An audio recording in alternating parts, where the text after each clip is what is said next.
যেখানে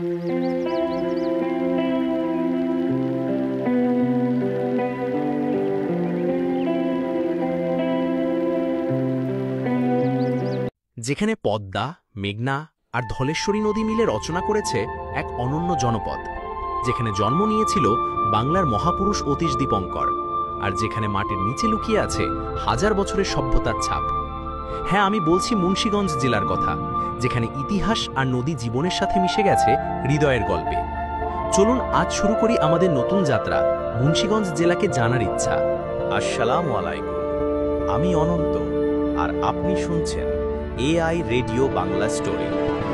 আজ আমরা শুরু করছি মুন্সিগঞ্জ জেলার উপর ভিত্তি করে আমাদের বিশেষ 4 পর্বের ধারাবাহিকের প্রথম পর্ব। এই পর্বে থাকছে মুন্সিগঞ্জ জেলার পরিচয়, এর ভৌগোলিক অবস্থান, নদ নদী ও প্রকৃতির প্রভাব এবং প্রশাসনিক কাঠামো।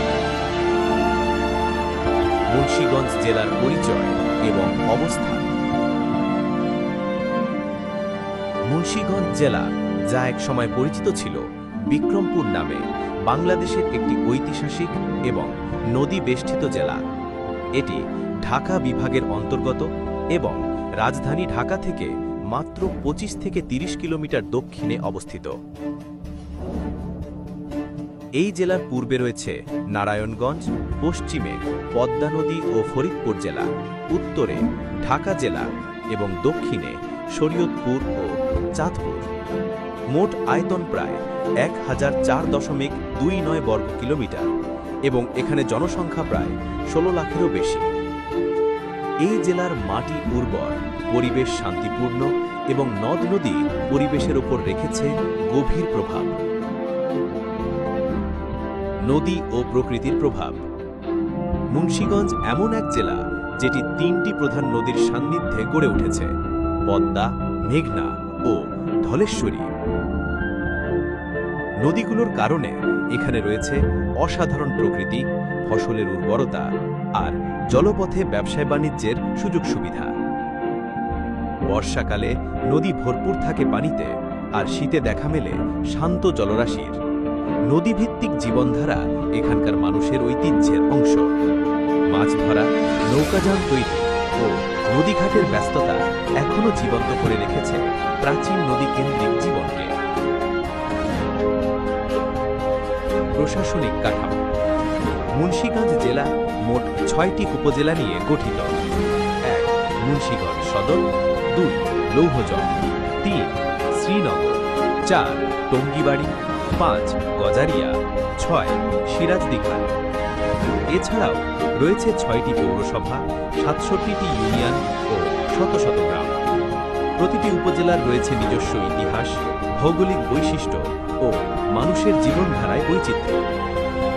মুন্সিগঞ্জ শহরটি জেলার সদর দপ্তর এবং এটি অত্যন্ত জনবহুল ও বাণিজ্যিকভাবে গুরুত্বপূর্ণ একটি শহর। এখান থেকে পদ্মা সেতু ও মাওয়া ঘাট খুব কাছেই হওয়ায় জেলার গুরুত্ব আরও বেড়েছে।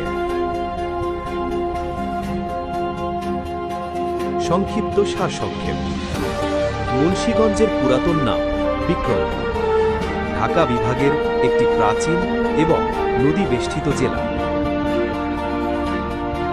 পদ্মা, মেঘনা ও ধলেশ্বরীর প্রভাব এখানকার প্রকৃতিতে গভীরভাবে প্রতিফলিত।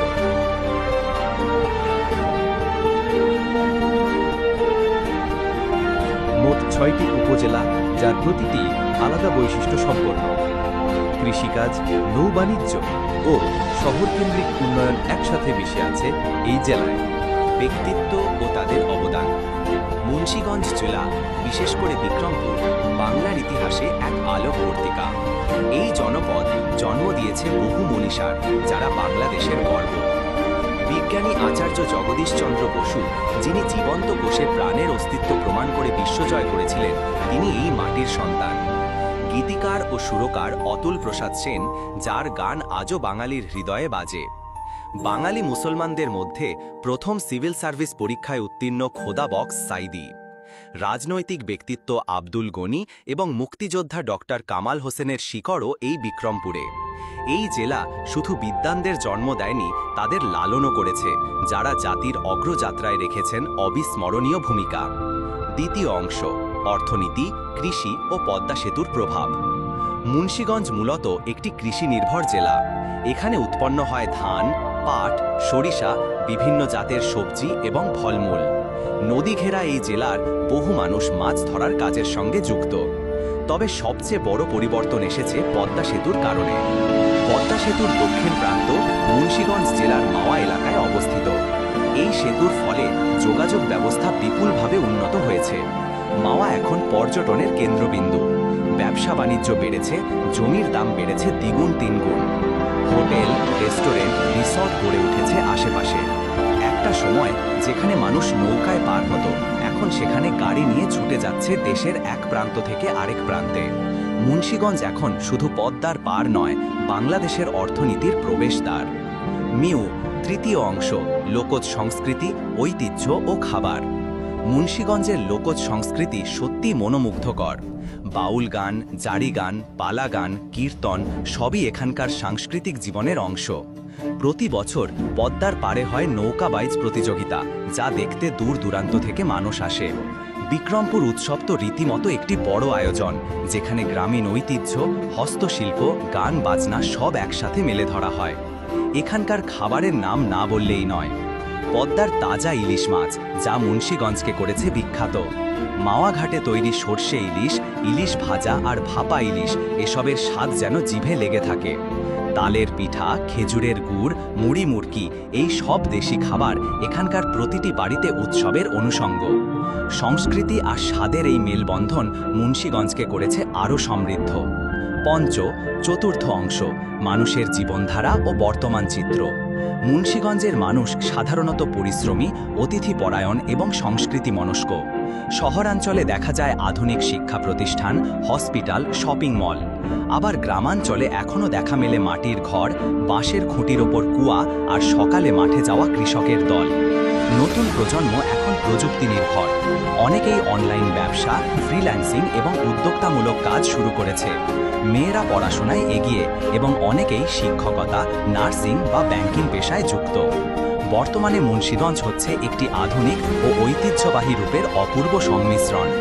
পদ্মা সেতুর কারণে জেলার গুরুত্ব আরও বেড়েছে এবং এখানকার মানুষও নিজেদের স্বপ্নকে আরও বড় করে দেখতে শিখেছে। শিক্ষা ব্যবস্থা ও প্রাচীন শিক্ষা প্রতিষ্ঠান। মুন্সিগঞ্জ জেলা বাংলাদেশের অন্যতম শিক্ষিত জেলা। বিশেষ করে বিক্রমপুর অঞ্চল ইতিহাসে পরিচিত ছিল পণ্ডিতদের জনপদ নামে। হরগঙ্গা কলেজ, স্থাপিত 1884, মুন্সিগঞ্জ শহরের অন্যতম পুরনো কলেজ। এটি বহু শিক্ষাবিদের জন্ম দিয়েছে। Louhajang college, Tongibari college, Sreenagar college, প্রতিটি প্রতিষ্ঠান এলাকায় শিক্ষার আলো ছড়িয়েছে। বিক্রমপুর গার্লস স্কুল, নারী শিক্ষার ক্ষেত্রে পথিকৃত প্রতিষ্ঠান। এছাড়া রয়েছে শত শত সরকারি ও বেসরকারি স্কুল, মাদ্রাসা ও কারিগরি শিক্ষা প্রতিষ্ঠান। আজকের মুন্সিগঞ্জের নতুন প্রজন্ম বই, অনলাইন ক্লাস ও ডিজিটাল শিক্ষায় দক্ষ হয়ে উঠছে। শিক্ষার হার প্রতিনিয়ত বাড়ছে, আর এখানকার মানুষও সেই অগ্রগতির অংশীদার। দ্বিতীয় অংশ, স্বাস্থ্যসেবা ও হাসপাতাল ব্যবস্থাপনা। স্বাস্থ্যসেবার দিক থেকেও মুন্সিগঞ্জ উন্নতির দিকে এগোচ্ছে। জেলার প্রধান স্বাস্থ্যকেন্দ্র মুন্সিগঞ্জ সদর হাসপাতাল, যেটি এখন আধুনিকীকরণ প্রক্রিয়ায় রয়েছে। উপজেলাগুলিতে রয়েছে উপজেলা স্বাস্থ্য কমপ্লেক্স ও কমিউনিটি ক্লিনিক, যা গ্রামের মানুষের জন্য গুরুত্বপূর্ণ। মাওয়া, শ্রীনগর ও টঙ্গিবাড়ি এলাকায় নতুন প্রাইভেট ক্লিনিক ও ডায়াগনস্টিক সেন্টার গড়ে উঠছে। যদিও চিকিৎসা খাতে এখনও আরও উন্নয়ন প্রয়োজন, তবে চিকিৎসকদের আন্তরিকতা এবং স্থানীয় সেবাদানকারীদের প্রচেষ্টা প্রশংসনীয়। বর্তমানে মুন্সিগঞ্জ জেলায় জরুরি অ্যাম্বুলেন্স সেবা, টেলিমেডিসিন পরিষেবা এবং মাতৃস্বাস্থ্য প্রোগ্রাম চালু আছে, যা গ্রামীণ মানুষের জন্য আশীর্বাদ স্বরূপ। তৃতীয় অংশ, অবকাঠামো ও পরিবহন ব্যবস্থা। মুন্সিগঞ্জের যোগাযোগ ব্যবস্থা এখন এক বিশাল রূপান্তরের মধ্যে দিয়ে যাচ্ছে। পদ্মা সেতু এই জেলার সবচেয়ে বড় অবকাঠামোগত অগ্রগতি। মুন্সিগঞ্জ শহর থেকে ঢাকা, নারায়ণগঞ্জ, মাওয়া এমনকি বরিশাল পর্যন্ত সহজে যাওয়া যায় এখন। আঞ্চলিক মহাসড়ক, bus service, truck terminal, electric rickshaw ও নৌকা সব মিলিয়ে পরিবহনের দিক থেকে এটি একটি গতিশীল জেলা। বর্তমানে চলছে নতুন সড়ক প্রশস্তীকরণ প্রকল্প, ফ্লাইওভার পরিকল্পনা এবং কিছু এলাকায় আন্ডারপাস নির্মাণের উদ্যোগ। মুন্সিগঞ্জকে এখন আর শুধু জেলার শহর বলা যায় না, এটি এখন একটি পরিবহন সংযুক্ত আধুনিক হাব। চতুর্থ অংশ, অজানা তথ্য ও বিস্ময়কর ঘটনা। চলুন জেনে নিই মুন্সিগঞ্জ সম্পর্কে কিছু চমকপ্রদ তথ্য। বিক্রমপুর ছিল একসময় বাংলার প্রথম শহর কেন্দ্র। অনেক ইতিহাসবিদ মনে করেন এখানেই গড়ে উঠেছিল বাংলা ভাষার প্রথম লিখিত চর্চা। মুন্সিগঞ্জ জেলায় পাওয়া গেছে প্রাচীন পাণ্ডুলিপি ও ব্রোঞ্জ মূর্তি, যা এখনও গবেষকদের গবেষণার বিষয়। মাওয়া অঞ্চলের পদ্মা নদীর নিচে আজও অনেক পুরনো কাঠের সেতু ও জাহাজের ধ্বংসাবশেষ পাওয়া যায়। গল্পগুলো এখনও রয়েছে মুন্সিগঞ্জে, যেখানে পদ্মার পাড়ে নাকি রাতে আলো জ্বলে, আবার নিখোঁজ হয় মাছ ধরা নৌকা। যদিও সেগুলো কুসংস্কার বলে মনে করা হয়, তবে গল্পগুলো এখানকার লোকজ ঐতিহ্যের অংশ। মুন্সিগঞ্জ জেলার মুক্তিযুদ্ধের ইতিহাস। 1971 সালে যখন পাকিস্তানি বাহিনী বাংলার ওপর ঝাঁপিয়ে পড়ে, তখন মুন্সিগঞ্জের মানুষও নেমে আসে যুদ্ধে। এই জেলার প্রতিটি উপজেলা সিরাজদিখান, শ্রীনগর, গজারিয়া, টঙ্গিবাড়ি, লৌহজং ও সদর সবখানে গড়ে ওঠে প্রতিরোধ। মুন্সিগঞ্জ ছিল ঢাকার প্রবেশপথ, তাই কৌশলগতভাবে গুরুত্বপূর্ণ এলাকা ছিল এটি। মাওয়া, লৌহজং ও গজারিয়া এলাকায় হানাদার বাহিনী একাধিকবার হামলা চালায়। জেলার বিভিন্ন জায়গায় গঠিত হয় গেরিলা গ্রুপ, যারা সফলভাবে অপারেশন পরিচালনা করতেন। মুন্সিগঞ্জের অনেক তরুণ ছাত্র, কৃষক, শ্রমিক নিজেকে উজাড় করে দিয়েছিলেন দেশের জন্য। দ্বিতীয় অংশ, মুক্তিযোদ্ধাদের অবদান ও স্মৃতিচিহ্ন। এই জেলার বহু মানুষ শহীদ হয়েছেন, অনেকেই হয়েছেন আহত ও নিখোঁজ। তাদের স্মৃতিকে ধারণ করে গড়ে উঠেছে কিছু গুরুত্বপূর্ণ স্মৃতিস্তম্ভ। মুক্তিযুদ্ধ স্মৃতিস্তম্ভ মুন্সিগঞ্জ সদর, শহীদ স্মরণিকা শ্রীনগর, গজারিয়া গণকবর, মুক্তিযুদ্ধ জাদুঘর মিনি কর্নার প্রস্তাবিত। এই সব স্থান এখনও সাক্ষ্য দেয় কিভাবে মুন্সিগঞ্জের মানুষ বুক চিতিয়ে যুদ্ধ করেছিল। এছাড়াও বিভিন্ন স্কুল কলেজে প্রতি বছর পালন করা হয় 26শে মার্চ ও 16ই ডিসেম্বরের অনুষ্ঠান। এই প্রজন্মকে মুক্তিযুদ্ধের ইতিহাস জানাতে এখন কাজ করছে স্থানীয় সংগঠন, শিক্ষক, শিক্ষার্থী ও সচেতন নাগরিকেরা। তৃতীয় অংশ, আজকের প্রজন্ম ও দেশপ্রেমের চেতনা। বর্তমানে মুন্সিগঞ্জ জেলার শিক্ষিত ও তরুণ প্রজন্ম মুক্তিযুদ্ধের ইতিহাস জানতে আগ্রহী। অনেকেই অংশ নিচ্ছেন মুক্তিযুদ্ধ ভিত্তিক বিতর্ক, রচনা প্রতিযোগিতা ও নাট্যদলে। স্কাউট ও ছাত্র সংগঠন আয়োজন করছে শহীদদের নিয়ে আলোচনা সভা। স্থানীয় ইউটিউব চ্যানেল, ফেসবুক পেজ থেকে ছড়াচ্ছে দেশের প্রতি ভালোবাসার গল্প। একটা সময় ছিল যখন মুক্তিযুদ্ধের গল্প কেবল বইতে পড়ত। আজ সেই গল্প ছড়িয়ে পড়েছে ডিজিটাল ভিডিও, নাটক, কবিতা ও শর্ট ফিল্মের মধ্য দিয়ে। মুন্সিগঞ্জের এই তরুণরাই ভবিষ্যতে দেশের নেতৃত্ব দেবে, কারণ তারা শেকড়কে জানে এবং গর্ব করে। তৃতীয় অংশ, জেলার ভবিষ্যৎ সম্ভাবনা ও শেষ মন্তব্য।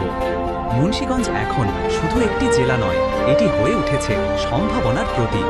পদ্মা সেতু কেন্দ্র করে এখানে গড়ে উঠছে নতুন শিল্প এলাকা, রিসর্ট ও বাণিজ্য কেন্দ্র। শিক্ষার হার, নারী উদ্যোক্তা বৃদ্ধি এবং ই-কমার্সে অংশগ্রহণ সব মিলিয়ে মুন্সিগঞ্জ এগিয়ে যাচ্ছে। এখানকার মানুষ জানে কিভাবে ঐতিহ্য ধরে রাখতে হয় আর কিভাবে নতুনকে গ্রহণ করতে হয়। সমাপ্তি। এই ছিল মুন্সিগঞ্জ জেলার 4 পর্বের একটি পূর্ণাঙ্গ গল্প। একটি জেলা কিভাবে ইতিহাস, মানুষ, সংস্কৃতি, শিক্ষা, স্বাস্থ্য এবং যুদ্ধের মধ্য দিয়ে গড়ে ওঠে তা আমরা জানলাম। মুন্সিগঞ্জ শুধু একটি নাম নয়, এটি এক গর্ব, এক পরিচয়। যারা জন্মেছেন এই মাটিতে তারা গর্ব করে বলতে পারেন, আমি মুন্সিগঞ্জের সন্তান। এই পর্বটি ভালো লাগলে লাইক দিন, কমেন্ট করুন এবং AI রেডিও বাংলা স্টোরি চ্যানেলটি অবশ্যই সাবস্ক্রাইব করুন। আমি অনন্ত আজকের মতো বিদায় নিচ্ছি। আসসালামু আলাইকুম ওয়া রাহমাতুল্লাহ।